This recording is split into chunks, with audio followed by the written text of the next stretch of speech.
Now I would like to go into my sermon for this evening. కాబట్టి ఇది జరిగిన సంఘటన. ఇప్పుడు మనము చెప్పుకోవాల్సిన సందేశంలోనికి వెళ్దాము. I would like to call it the greatest miracle. మరి నేను దీనిని మహాద్భుతము అని కూడా నేను ఒక మరి టైటిల్ శీర్షిక నేను ఇచ్చాను. Why I gave the title we'll be able to understand at the end. మరి కాబట్టి ఈ యొక్క మహాద్భుతము అనేటువంటి టైటిల్ నేను ఎందుకు ఇచ్చానో ఈ వర్తమానం అయిపోయిన తర్వాత మనం దాన్ని గమనించగలము. After the service you tell me whether it is a suitable title or not. మరి కాబట్టి మన యొక్క ప్రార్థనలు అయిపోయిన తర్వాత మీరు పెట్టిన శీర్షిక సరిగానే ఉందండి లేదండి అనేటువంటి సలహా మీరు నాకు చెప్పవచ్చు. Okay, let me ask you a question as usual. What is the most common question we ask when we go through the pain? కాబట్టి ఏదైనా శ్రమ గుండా వెళుతున్నప్పుడు మనందరము సర్వసాధారణంగా అడిగే ప్రశ్న ఏమిటండి? What's the most common question? If we don't సర్వసాధారణ ask, at ప్రశ్న. least we ask within our minds. మరి బయటికి మాట్లాడకపోయినా మన మనస్సులలో పదే పదే వచ్చే ఒక ప్రశ్న ఏమై ఉంటుంది శ్రమ గుండా వెళుతున్నప్పుడు? Why? Why me? Why me? Okay, why me? నాకే ఎందుకు ఇలాగ జరుగుతుంది? It's a good question. కాబట్టి మంచి ప్రశ్న కదా. Any other? ఇంకేమైనా ఉంటాయండి? Any other questions we ask?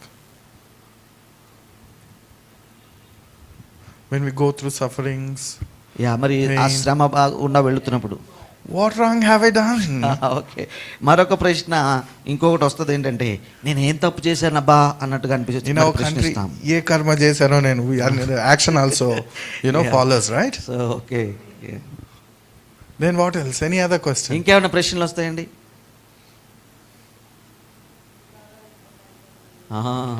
Okay, so why these troubles and it is better to die than go It's better to die than to suffer this. Sufferings. Yes, Okay? ప్రశ్నలు వస్తాయి కదా. Any other? ఇంకేమైనా వస్తాయండి? What is the most troubling thing when you go through this pain? కాబట్టి ఈ యొక్క శ్రమ గుండా నీవు వెళుతున్నప్పుడు నిన్ను బాగా బాధించేది ఏమై ఉంటుంది? How long? ఓకే, ఎంతకాలం ఉంటుందబ్బా? Am I going to suffer this lifetime? మరి ఈ శ్రమ నన్ను జీవితకాలం వెంటాడుతుందా, Or it is going to be momentary? లేకపోతే కొంతకాలం ఉండి మరి అది వెళ్ళిపోతుందా? We all want to get out of our sufferings as soon as possible. So our minds constantly working in our asking this question, how long am I going to suffer? If you are in hospital, when am I going to be discharged? If you are in debts, when am I going to come out of it? If you have exam, when my exams are going to be over? Right? When are we going to get rid of this? కాబట్టి ఎప్పుడు అయిపోతుందబ్బా అది? పరీక్షలు అయితే ఎప్పుడు అయిపోతాయి? ఏదైనా మరి రోగమైతే మరి హాస్పిటల్లో జాయిన్ అయితే ఎప్పుడు బయటకు వెళ్తానా? ఎప్పుడు స్వస్థపరచబడతానా? ఈ శ్రమ నుండి ఎప్పుడు విడిపించబడతానా? ఎప్పుడు దీనికి ముగింపు అనేటువంటిది మనం సర్వసాధారణంగా అనుకుంటాము. And now you just think in this story, if you are in the place of the disciples, ఒకవేళ మనల్ని మనం ఒకసారి ప్రభువైన యేసుక్రీస్తు శిష్యులని కాసేపు ఊహించుకుంటే what would you feel when Jesus was informed that his friend whom he loved was sick and he delayed it for 2 days? కాబట్టి మరి యేసు ప్రభు శిష్యుల్లాగా మీరు ఉన్నారు అనుకుందాం. మరి ఈ యొక్క మరి ఆ స్నేహితుడేమో రోగముగా ఉన్నాడని తెలిసి ఇంకా 2 రోజులు అక్కడే ఉండిపోతే శిష్యులుగా మీరేమనుకుని ఉంటారు? How insensitive is he, right? ఏది స్నేహితుడు మరి బాగలేదంటే ఏం మాట్లాడలేదంటే స్పందించట్లేదంటే అనుకుంటారు కదా. He became like a stone emotionally. ఏ స్పందనలు లేవు, రాతిలాగా బిగుసుకుపోయాడు చూడండి. Right? How do you feel if you are in the place of Martha and Mary? మరి కాసేపు మార్తా మరియల స్థానంలో మనల్ని మనం ఊహించుకుందాం.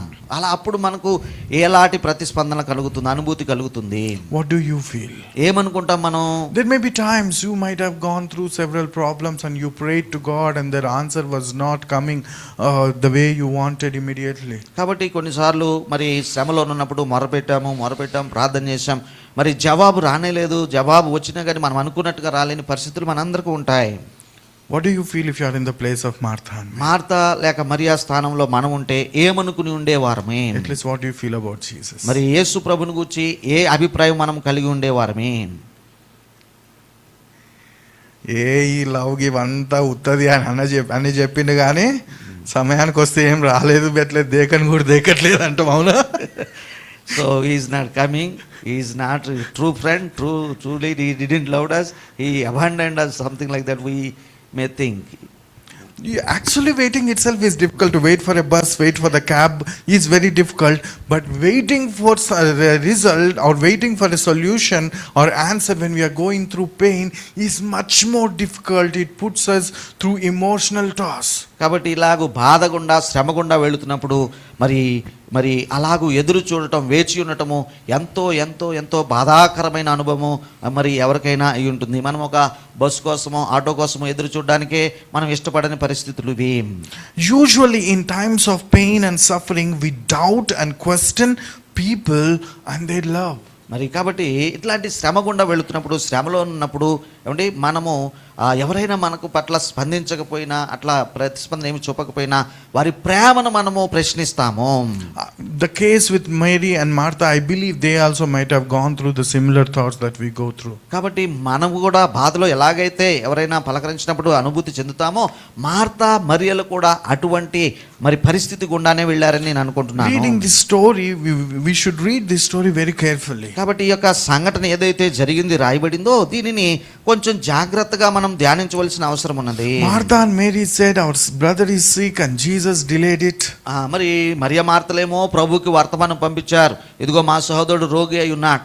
యేసు ప్రభు ఏమో ఉన్న చోటనే మరి ఇంకా 2 రోజులు ఉండిపోయాడు. Is he truly loving us? మరి అనిపిస్తుంది కదా, ఈయన నిజంగా మన పట్ల మరి స్నేహాన్ని లేక ప్రేమను కలిగి ఉన్నాడా? Why is he letting us go through all this? మరి ఇంత శ్రమ కష్టంలో ఉన్నప్పుడు కూడా ఈయన రాలేదేంటి, మరి ఇలాగ ఎందుకు మనల్ని వదిలిపెట్టేశాడు అన్నట్టుగా. We may misunderstand Jesus like that. That's why John was affirming over and over again that Jesus was loving this family. కాబట్టి ఇలాగూ అనుకుంటారనే కారణము చేతనేమో కానీ ఈ గ్రంథకర్త అయిన యోహాన్ అంటున్నాడు, మరి మార్తను మరియను లాజరును ప్రేమించెను అని తన యొక్క ప్రస్తావనలో ఆయన తీసుకుని వస్తూ ఉన్నాడు. In verse 3 he says, Lord, behold, whom you love is sick. Like means Jesus loves Lazarus. Verse 3 he says that. మరి 3వ వచనంలో నీవు ప్రేమించువాడు రోగి అయి ఉన్నాడు. And then verse 5 he says, now Jesus loved Martha and her sister and Lazarus. Again repeatedly saying. మరి 5వ వచనంలో కూడా మనం చూసిన యేసు మార్తను ఆమె సహోదరిని లాజరును ప్రేమించాను. And again verse 36 it is said that the people around him when the miracle before the miracle happened, the people around, they said, then the Jews said, see how he loved him. మరి కాబట్టి అలాగే 36వ వచనంలో కూడా ఉన్నది, మరి లాజరును ఇంకా బ్రతికించక ముందే వారు అంటున్నారు, చూడండి కాబట్టి యూదులు అతనిని ఎలాగూ ప్రేమించినో చూడుడని చెప్పుకుని 36వ వచనము. John was trying to direct us and nudge us so that we may not think that Jesus is not loving this family, but he wants to affirm that he is loving them. కాబట్టి గ్రంథకర్త అయినటువంటి యోహాను వీరిని ప్రేమించలేదు అనే భావం ఎక్కడా కలగకూడదని చెప్పి ఇలా పదే మాటిగా అన్నట్టుగా వీరిని ప్రేమించాడు ప్రభు అనేటువంటి విషయాన్ని ఆయన చెప్పుకుంటూ వస్తున్నాడు. In this story there is an irony. పిల్లరా ఇందులో ఒక ఏమండి విస్మయం ఉంటుంది. In verse 5 to 6 if you read, 5 నుంచి 6 వచనాలు కనుక మీరు చూసినట్లయితే it is written, now Jesus loved Martha and her sister and Lazarus. మరి యేసు మార్తను ఆమె సహోదరిని లాజరును ప్రేమించెను. And verse 6 it starts interestingly. మరి 6వ వచనం ఆసక్తికరంగా ఉంటుంది చూడండి. So in other words, because he loved them, when he heard that he was sick, he stayed 2 more days in the place where he was. Okay, చూసారా, మరి అతడు 6వ వచనం, అతడు రోగి అయి ఉన్నాడని యేసు వినినప్పుడు తానున్న చోటనే ఇంకా 2 దినములు నిలిచెను. విస్మయం చూడండి అట్లా. It is written he loved them, that's why he stayed 2 more days. అది చదివితే ఎలాగనిపిస్తుంది అంటే వారిని ప్రేమించాడు గనక అక్కడే ఉండిపోయాడు, ఇంకా 2 దినములు మరి వేచి చూస్తున్నాడు అనేటువంటి ఉద్దేశము ఒకటి కలుగుతూ ఉంటుంది. Isn't it interesting? మరి ఇది కొంచెం ఆసక్తిని మనకు పుట్టిస్తుందండి. From this verse we understand that he delayed due to his love towards them. కాబట్టి ఈ యొక్క వచనంలోండి మనం ఏం చూస్తామంటే వారిని ప్రేమించాడు గనక మరి 2 దినములు తానున్న చోటనే నిలిచిపోయాడు అన్నట్టుగా అనిపిస్తుంది. But unfortunately delay feels like silence, separation, and it makes our suffering more intense. నిశ్శబ్దమైపోయిన సమయము లేకపోతే ఎడబాటుగా ఉండేటువంటి సమయము మన బాధను ఇంకా ఎక్కువ చేస్తుంది కదా. And often the delay triggers deep internal struggles that we have, and the feelings of abandonment, anxiety, and questioning God's care. కాబట్టి ఆతృత ఎక్కువవుతుంది, నిశ్శబ్దం ఉంటే పట్టించుకోవట్లేదనే పరిస్థితి, దేవుణ్ణే ప్రశ్నించే పరిస్థితి, విడిచిపెట్టేశాడు అనేటువంటి స్పందనలు కలుగుతూ ఉంటాయి. Usually when we go through suffering and we are waiting, it causes emotional wounds. Usually emotional wounds are formed when we are in the waiting seasons. కాబట్టి ఇలాగూ శ్రమల గుండా వెళుతూ ఎదురు చూసే సమయంలో భావోద్రేకాలు ఏమండి అవి చాలా ఎక్కువగా హెచ్చుతగ్గులవుతూ ఉంటాయి. In such situations, let me tell you the greatest bad news from the Bible. అయితే అట్లాంటి మరి భావోద్రేకాలు బాగా హెచ్చుతగ్గులుగా ఉన్న సమయంలో బైబిల్లో ఒక దుర్వార్త ఉన్నది, అది మీకు చెప్పనీయండి. God's love does not always eliminate waiting. కాబట్టి పూర్తిగా దేవుని యొక్క ప్రేమ అక్కడి నుంచి తీసివేయబడలేదు అనేటువంటిది. When we go through this waiting period, he is not going to remove the waiting. కాబట్టి మరి ఆ యొక్క ఎదురు చూసే సమయాన్ని ఆయన ఏమాత్రము తగ్గించడు లేక తీసివేయడు అనేటువంటిది అది బ్యాడ్ న్యూసే కదా. But in this story we hear a wonderful word that Jesus says, this is for the glory of God. మరి ఈ యొక్క సంఘటన మనం చూసినట్లయితే ఇది దేవుని మహిమ కొరకే సంభవిస్తుంది అనేటువంటి విషయాన్ని కూడా ప్రభు చెప్తూ ఉన్నారు. As we are going through this painful waiting period, God is planning something greater through which his glory is going to be revealed. కాబట్టి మనమైనా కానీ అట్లాంటి సమస్య గుండా శోధన గుండా వెళుతున్నప్పుడు అంత్యములో లేక ముగింపులో దీని ద్వారా దేవుడు ఏదో గొప్ప మహిమను తెచ్చుకోబోతున్నాడు అనేటువంటిది మనం గమనించుకోవాలి. During this season, what feels like neglect is actually divine preparation for something greater than the immediate relief. కాబట్టి మరి తాత్కాలిక ఉపశమనం కంటే ఆ శోధన గుండా నేను నడిపిస్తున్నప్పుడు దాని ముగింపు మరి దేవుని మహిమ కొరకే అద్భుతంగా ఉండబోతుంది అనేటువంటిది మనం గమనించాలి. We all can witness that with so many problems we might have gone through. In those problems, in those periods, we might have got several ideas. We all can witness, if we have done some of those ideas, followed them, the result would have been much worse than the solution God brought. కాబట్టి మనము మీరు ఒకసారి మీరు శ్రమ గుండా వెళ్ళిన సందర్భాలు ఆలోచించండి. మరి దేవుడు ఒకానొక వెయిటింగ్ పీరియడ్ తర్వాత విడిపించాడు, కానీ ఈ మధ్యలో మనకు వచ్చిన తలంపులు ఆలోచనలు ఇట్లా బయటపెడితే మంచిది, అట్లా బయటపెడితే మంచిదని మనకు వచ్చిన ఆలోచనలు కనుక అమలు చేసి ఉంటే దాని యొక్క ఫలితము మరింత చెడ్డగా ఉండేదనేది మనందరికి అనుభవమే. A small example is you might have studied well and looking for a good job, big job. కాబట్టి ఉదాహరణకు మీకు అర్థం కావడానికి ఉదాహరణ ఏమిటంటే మీరు మంచిగా మరి మీ యొక్క చదువును ముగించారు, మంచి ఉద్యోగం వరకు ఎదురు చూస్తున్నారు, and you are in waiting period over and over, you are losing your interview, you are failing in your interviews. మరి ఎదురు చూస్తున్నారు కానీ మరి ఇంటర్వ్యూకి వెళ్తున్నారు కానీ ప్రతిసారి కూడా విఫలమై తిరిగి వస్తూ ఉన్నారు. Suddenly you got a job like a supervisor in a supermarket. మరి ఇక చివరికి ఒక సూపర్ మార్కెట్లో సూపర్వైజర్ ఉద్యోగం దొరికింది అనుకుందాం. And all your pressures might have pushed you, better to take this, at least we can survive. మరి ఇక చివరికి ఈ ఉద్యోగమైనా తీసుకుంటానులే అని ఆ యొక్క ఒత్తిడికి లొంగి ఆ ఉద్యోగాన్ని మీరు అంగీకరించారు అనుకుందాం. But you did not do that. You waited, and after some time you are selected in group 1. మరి కాబట్టి అయితే దానిని తీసుకోలేదు, కానీ ఇంకా ఎదురు చూసి ప్రభుత్వ సర్వీస్ అనేటువంటి గ్రూప్ 1లోకి వెళ్ళారనుకోండి. What do you feel? ఏమనుకుంటారు మీరు? అరే ఎంత మంచిదైంది రాబాయ్, ఆ రోజు ఆ జాబ్ ఇంటర్వ్యూలో అది వచ్చినా కానీ నేను తీసుకోలేదు మంచిదైంది అంటామా? Do we say that? Yeah. It's good we have not taken that path, the easy relief and solution that was available. కాబట్టి అక్కడ మధ్యలో నీ ఒత్తిడి గుండా శ్రమ గుండా వెళుతున్నప్పుడు నీకు వచ్చిన ఆ యొక్క చిన్న ఉద్యోగాన్ని తీసుకోకుండా నీవు ఆగినందుకు చివరిలో ఒక మంచి ఉద్యోగాన్ని నీకు మరి పొందుకున్నావన్న సంతృప్తి మనకు ఉంటుంది. I heard similar story from Selena told. She didn't take some job opportunity. She left certain things. Then God took her and lifted her up into such a level where she is earning much better.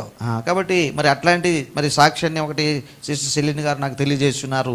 ఎన్నో జాబులు ఆమె offer చేయబడినప్పుడు వాటిని ఎన్నుకోలేదు, కానీ చాలా ఎదురు చూచి మంచి మరి జీతం ఉన్నటువంటి ఒక ఉద్యోగాన్ని ఆమె ఎన్నుకున్నారన్న సాక్ష్యాన్ని చెప్పారు. While we are waiting in these painful seasons, God is working for something big. కాబట్టి మనము ఈ యొక్క ఎదురు చూసే సమయంలో దేవుడు మన పట్ల మరింత గొప్ప కార్యము కొరకు ఆయన మరి పని చేస్తూ ఉన్నాడు. But at the same time, during this waiting period only, it exposes our deepest dark beliefs also. మరి ఈ యొక్క ఎదురు చూసే సమయం ఏదైతే ఉన్నదో ఆ సమయం పిల్లరా మనం ఏ ఏ విషయాలను నమ్ముతున్నామో ఆ యొక్క లోతైన విషయాలన్నీ బయటకు వచ్చే సమయం అది. In those painful times, only when we trust in God in the heart, that will lead us towards healing. కాబట్టి ఆ యొక్క ఎదురు చూసే సమయంలో మన హృదయాన్ని దేవుని పట్ల ఉంచినప్పుడు మనకు స్వస్థత ముగింపులో ఉంటుంది. My brethren, let us remember that with God things happen in His time and in His way, not in our time, in our own way. కాబట్టి దేవునితో పనులు ఎలా ఉంటాయంటే పిల్లరా, ఆయన సమయంలో ఆయన విధానంలో ఉంటాయి. మనం అనుకున్నట్టుగా కాదు, మన సమయంలో మాత్రము కాదు అనేది So గమనించుకోవాలి. too, even during the waiting season, He is planning and working for something big. That is the way He expresses His love in waiting. So this is what I would like to say is painful waiting period is love expressed in the waiting. I mean, it is the time where God expresses His love. కాబట్టి ఇలాగూ మరి బాధాకరమైన ఎదురు చూపుకుండా వెళుతున్నప్పుడు దాని ముగింపును మరి మంచిగా అద్భుతంగా ఆయన చేయగలడనేది ఇక్కడ నేను చెప్పదలుచుకున్న విషయము. So first one is love in waiting. మరి ఎదురు చూసే సమయంలో ప్రేమతోనే ఆయన దాన్ని చేస్తూ ఉన్నాడు. My second point for today is love in lament. మరి విచారణ సమయంలో, విచారగ్రస్తమైన సమయంలో కూడా ప్రేమించటము. When Jesus came to Bethany, మరి బేతనీకి ఆయన రానే వచ్చాడండి. Martha said to Jesus, మరి మార్త ఆయనతో ఇలా ఉంటుంది, if you had been here, Lord, my brother would not have died. మరి బోధకుడు, మరి ప్రభువా నీవు ఇక్కడ ఉన్నట్లయితే మరి నా సహోదరుడు చావక యుండును అనే మాట అన్నది. But I know that even now God will give you whatever you ask. మరి అయినను నాకు ఇప్పుడు తెలుసు, నీవు దేవుని ఏమడిగినను దేవుడు ఇంకను నీకు అనుగ్రహించునని నేను ఎరుగుదును అన్న సంగతి. And the same thing has been expressed by Mary also. అదే విషయము మార్త అంటుంది, అలాగే మరియ కూడా అదేటువంటి మాటలు చెప్తూ ఉన్నది. And even the people around Martha and Mary, they say in verse 37, they say, and some of them said, could not this man who opened the eyes of the blind also have kept this man from dying? మరి Martha అన్నది, మరియ అన్నది, ఆ ఊరి వారు కూడా అంటున్నారు, ఇదిగో 37వ వచనంలో, మరి ఆ గుడ్డివాని కన్నులు తెరిచిన ఈయన ఇతనిని చావకుండా చేయలేడా అని చెప్పుకుంటున్నారు. They informed Jesus that he is sick. He did not come. He delayed it. And they said, if you had been here, my brother would have not died. And the people around him, around them, they are saying, oh, he can heal the blind. He can heal him also. He would have not died. Look what sort of statements that are coming out. చూడండి ఈ మాటల క్రమాన్ని ఒకసారి గమనించండి. ఏమిటంటే, అతడు రోగి అయి ఉన్నప్పుడు కబురు పంపాడు, ఆయన రాలేదు. వచ్చిన తర్వాత ఏమో నీవు ఇక్కడ ఉంటే చావకుండును కదా అంటున్నారు. మరి అది కూడా అయిపోయింది.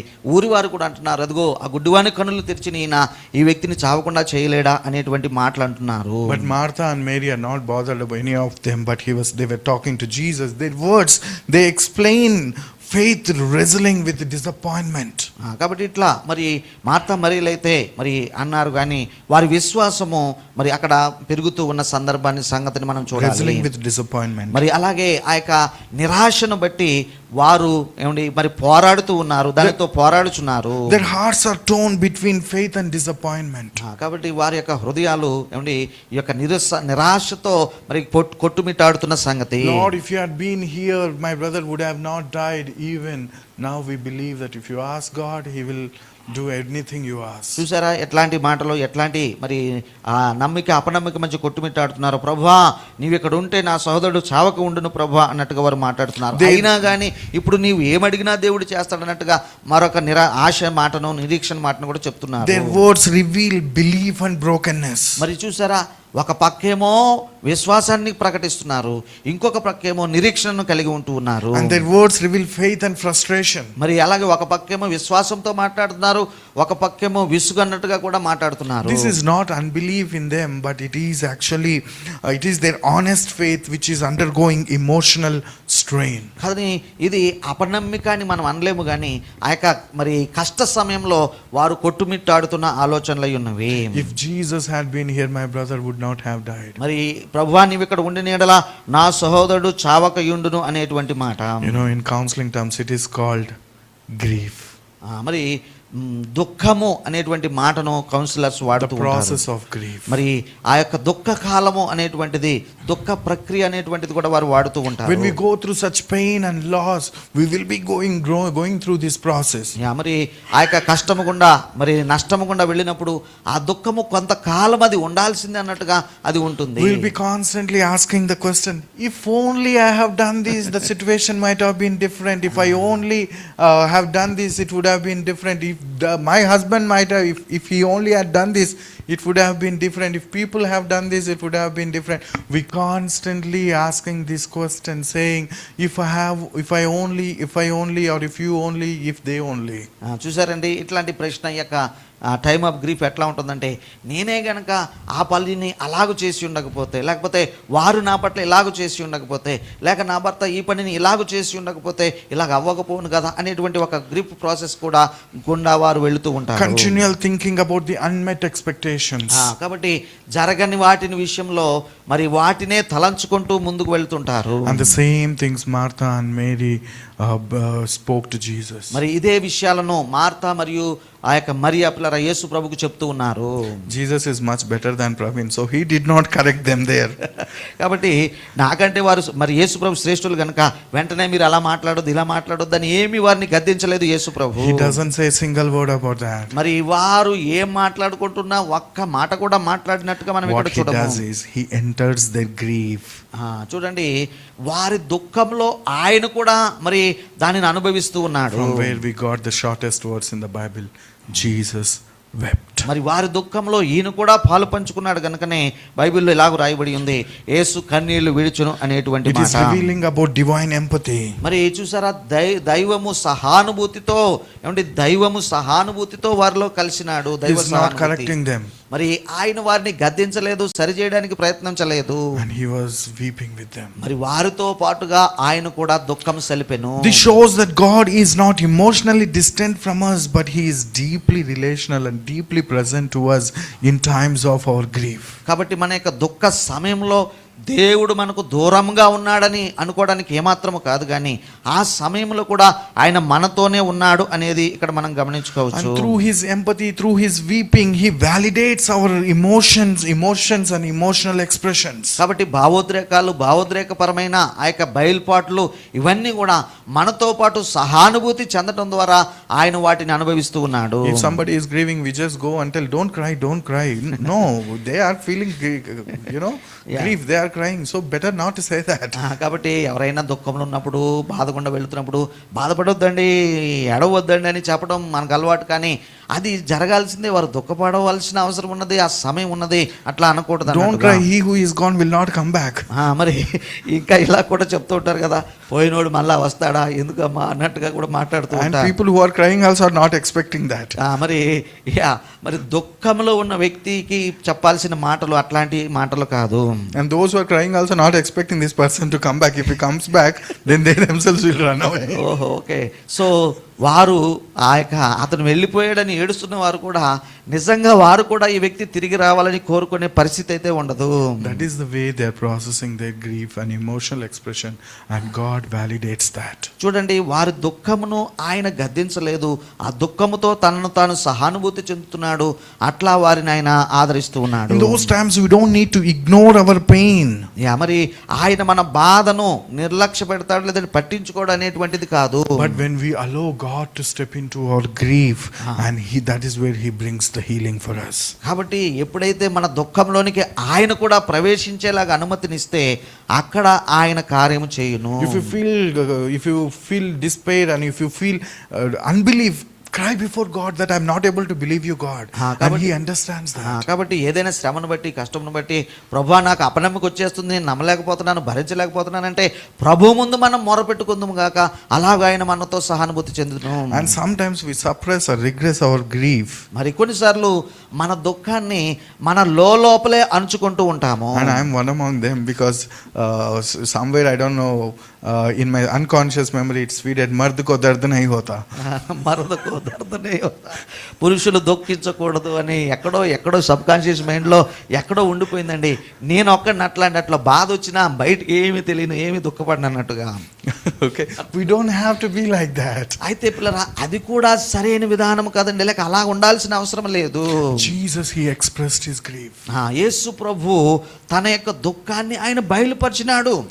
And let me tell you, ఇంకో మాట నేను చెప్పనియండి. expression of grief is expression of love. చూడండి, ఎవరైతే మనతో పాటు మన దుఃఖంలో ఆ దుఃఖముతో పాటు మనతో పాటు సహానుభూతి చెందుతారో అదే వారు మనల్ని ప్రేమిస్తున్నారు అనే దానికి ప్రేమ. Jesus models the grief is not a weakness but as an expression of love. కాబట్టి యేసు ప్రభు మాదిరిలో మనం చూడాల్సింది ఏంటంటే ఆయన కూడా దుఃఖించడం అంటే ఆయన బలహీనుడయ్యాడని కాదు, కానీ ఆయన మనతో పాటు సహానుభూతి చెంది ప్రేమను చూపిస్తున్నాడని అర్థము. In verse 35 it is said Jesus wept. మరి 35వ వచనం మనం చూసాం కదా, యేసు కన్నీళ్లు విడిచెను. In verse 36 it is written, then the Jews said, see how he loved him.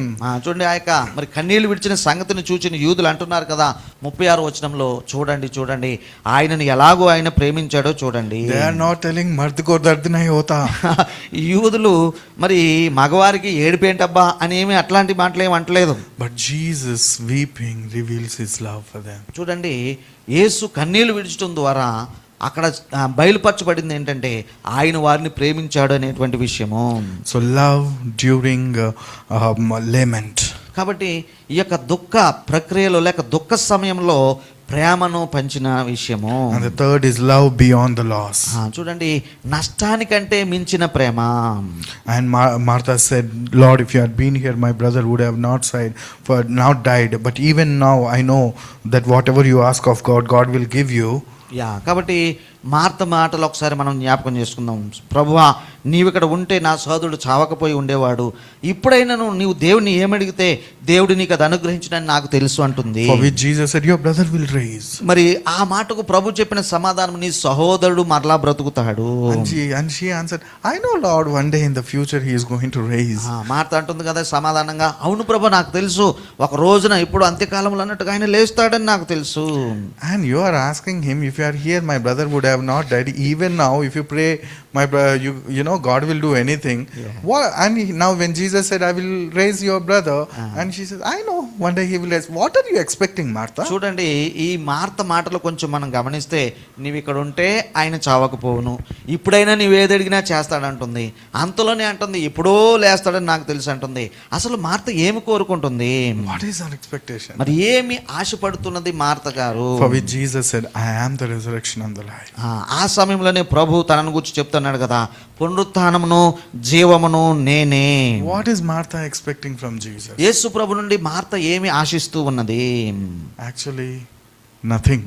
నిజానికి ఏమి ఆమె ఆశించటం లేదు. It looks like she is confused. మరి ఈ మాటలు వింటే ఆమె కొంచెం తికమకగా మాట్లాడుతున్నది అనిపిస్తుంది. But actually it is because her understanding of resurrection was limited. అయితే దీనికి ఒక కారణం ఉందండి. ఏమిటంటే అంత్యదినమున మరణించిన వారు తిరిగి లేస్తారన్న దాని విషయంలో ఆమెకున్న అవగాహన కొంచెముగానే ఉన్నది. Martha believed resurrection is something it's going to happen in the future. Martha అనుకున్నది పునరుత్థానము చెందుతారు, అది అంత్యకాలంలో జరుగుతుంది అనేటువంటి అవగాహన ఆమెది. For which Jesus said, I am the resurrection and the life.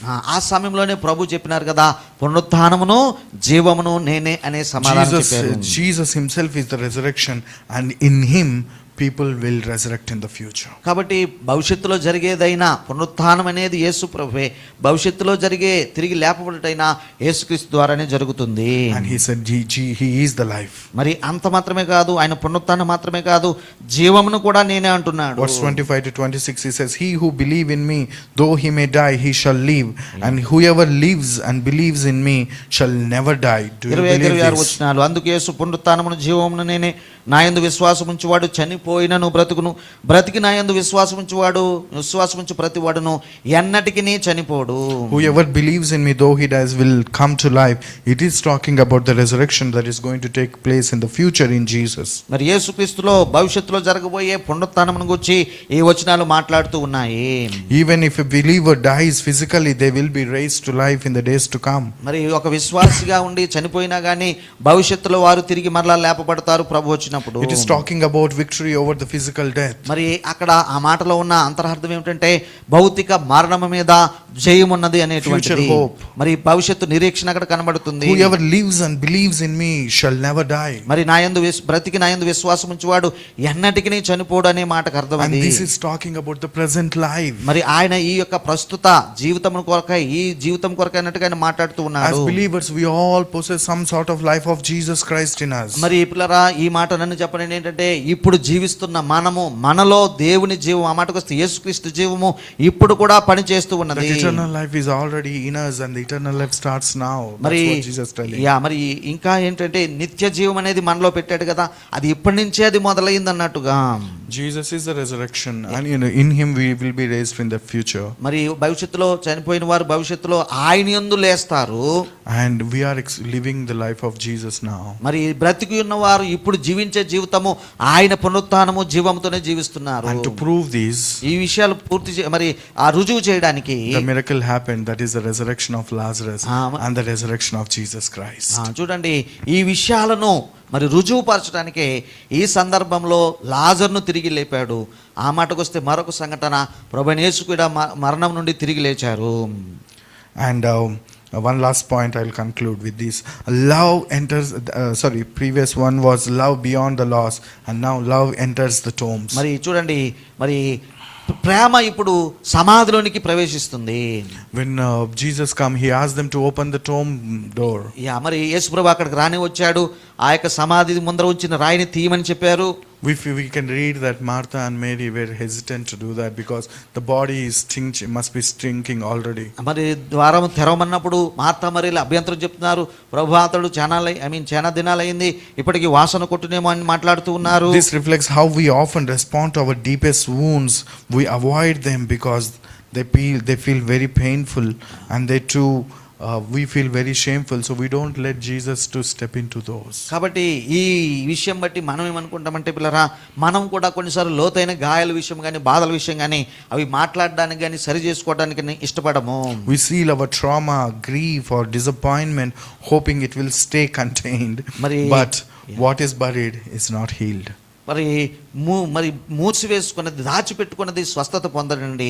మనమేమో అది అలాగే ఉంటే బాగుండని మనం అనుకుంటూ ఉంటాము. But Jesus wants to confront us in that stinking tomb of our hearts. మరి మన హృదయంలో మూసి పెట్టుకున్న ఆ యొక్క మరణం లాంటి స్థితిని ఆయన బయట చేయాలని, బాగు చేయాలని యేసుప్రభు చూస్తున్నాడు. Jesus is not afraid or ashamed to step into that. మరి యేసుప్రభు మన యొక్క అంతరంగ జీవితాల్లోనికి వచ్చి ఆ సిగ్గుకరమైన విషయాన్ని సరి చేయడానికి ఆయన ఏమాత్రం వెనకాడటం లేదు. He wants to step into our tombs and he wants to raise us from them, calling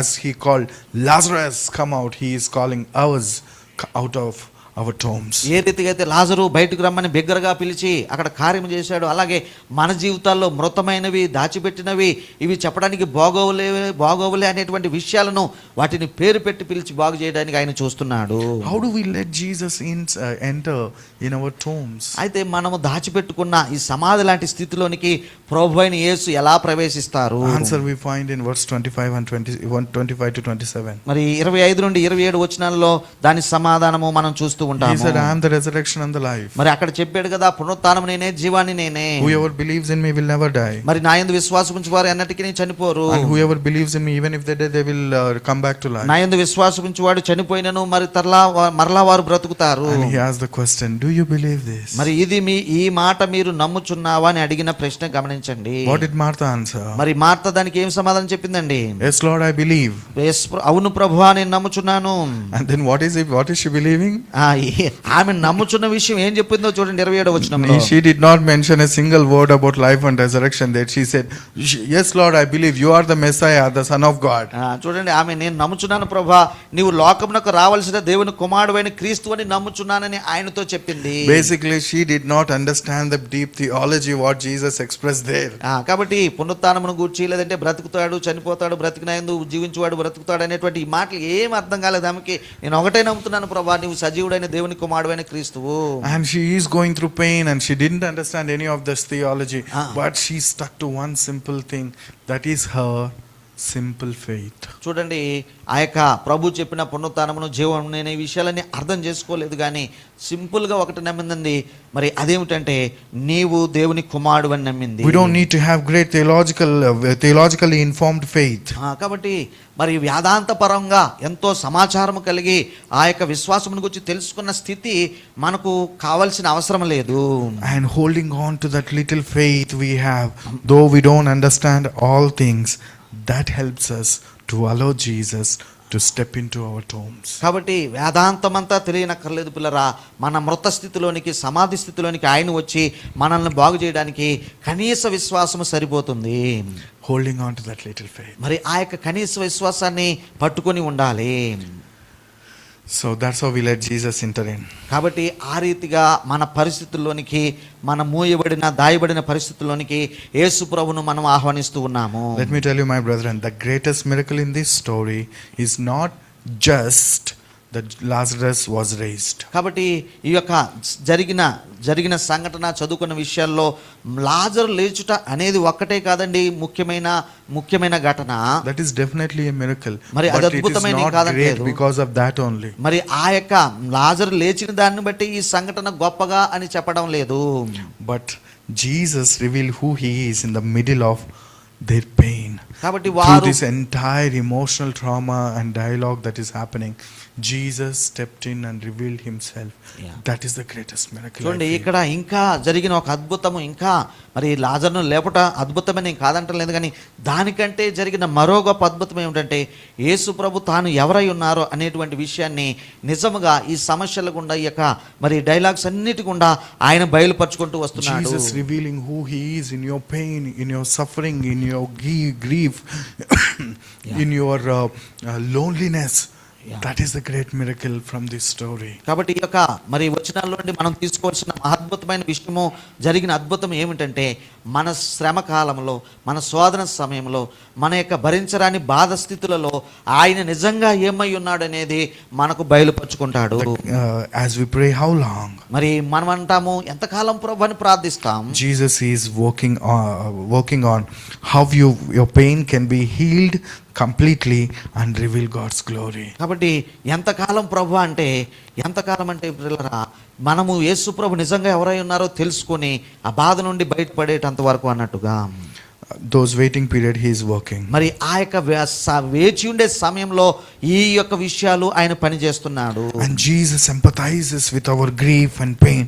So let's bring all the grief and pain to him without any hesitation. కాబట్టి ఏమాత్రము మరి సంకోచించకుండా మన బాధను, కష్టాన్ని ఆయన దగ్గరికి తీసుకుని వద్దాము. ఆయన మన శ్రమలో, బాధలో మనతో పాటు సహానుభావం కలిగిన వ్యక్తిగా ఉంటున్నాడు. And Jesus is the resurrection and life. He is the hope for the future and life in the present. మరి ప్రస్తుతానికి మనకు జీవాన్ని ఇచ్చిన వాడు ఆయనే, భవిష్యత్తులో మన యొక్క పునరుత్థానం ఆయనే. అందుకని అనగలిగాడు, పునరుత్థానమును జీవమును నేనే అని. Jesus wants to enter into our stinky tombs of our hearts to bring us alive. Yeah. So the question is before us, do you allow him? కాబట్టి మన యొక్క కంపు కొట్టుచున్న హృదయ విదాకర స్థితుల్లోనికి ఆయన ప్రవేశించడానికి ఆయన సిద్ధంగా ఉన్నాడు. మరి మనం ఆయనను అనుమతిస్తామా అనేటువంటిదే ప్రశ్న. May the Lord bless you with the hearing of the word. మరి దేవుడు వినిన వాక్యమును మన అందరి విషయంలో దీవించును గాక.